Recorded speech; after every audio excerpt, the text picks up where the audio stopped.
परम प्रेममय श्री श्री ठाकुर परमाराध्या श्री श्री बड़मा परम पूज्यपाद श्री श्री बड़दा पूज्यपाद श्री श्री आचार्य देव चरणबिंदरी अनंत कोटि प्रणाम। इष्ट परिवार समस्त चरण मंदिर नतजान प्रणाम। आज ये पवित्र सत्संग वरण्य ऋतिक वृंद वरण्य करीम वृंद भाई और माँ मैंने सुधी सज्जन मंडली मोर प्रीतिभरा राय एवं जयगुरु जो आज षष्ठ दिवस यही पवित्र सत्संगर भाद्र परिक्रमा सत्संग जो मैंने सब आयोजन करिसेंती अति कष्ट स्वीकार करी मु समस्तंगर दीर्घायु कामना करुछि। जब एपरी प्रतिवर्ष यही सुंदर आयोजन करी प्रभु को परिवेश रे तांकर गुणगान जबरी समस्ते उद्बुद्ध हेबे ये प्रयास रखा एकांत प्रयोजन। समय तो सरला खाली 5 मिनट सारी कथा होची ये जो पवित्र सुजोग पवित्र भाद्र सत्संग आमको देइछि किए मोर मन पड़ुछि माता मनमोहन देवी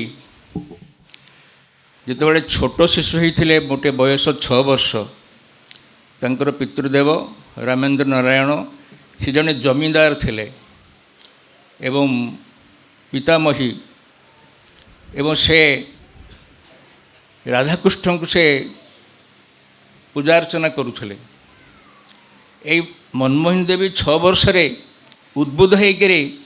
से सब फूल तोली आनी देदेवे फूल सजाड़े धूप सजाड़ी देवे एवं तांकर निवेदन थिला पिता पाखे पितामही पाखे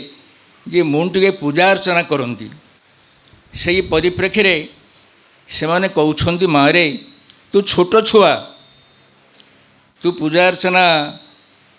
करि पारिबु नहीं ता कारण होउची पूजा अर्चना कले मंत्र दरकार दीक्षा दरकार दीक्षा ग्रहण करने पड़ो बिना दीक्षा रे पूजा अर्चना प्रभु ग्रहण करती अधिकिता जो कुर्वन्ति व्रत पूजा दीक्षा क्रिया न भवन्ति प्रिय तेषां शीलायाम उक्त बीजवत् देवी दीक्षा विहीन से न सिद्धि न च सद्गति तस्मन्तम गुरुणम शरणम व्रत। जपरी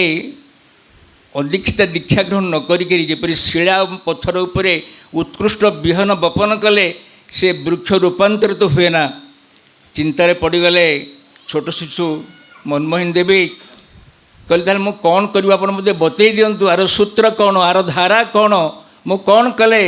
मु दीक्षा ग्रहण करी सेतबले से बाध्य कहले तू गोटे काम कर यही प्रभु राधा कृष्ण को तू मन मने एठी बसी अंतर सहित तांको जप ध्यान करो यदि से दया करिवे से आशीर्वाद करिवे ये संभवपर हो पारे भितर से भावटा अच्छे किपरि से दीक्षा ग्रहण करिवे एवं से किपरि ठाकुरंकर अनुकंपा लाभ करिवे से राति सारा बसंती राति माने से किपरि अनिद्रा अच्छे मझे निद आसी जाइए एवं स्वप्न से गोटे मंत्र लेखा अच्छी आसी से ठाकुर घरे एवं बर्तमान जो सतनाम मनोनाम करुचे से सतनाम टे लेखा हो जाइए से मंत्रित हेले माता मनमोहन देवी एवं आज जो भाद्र सत्संग तांकर दयारो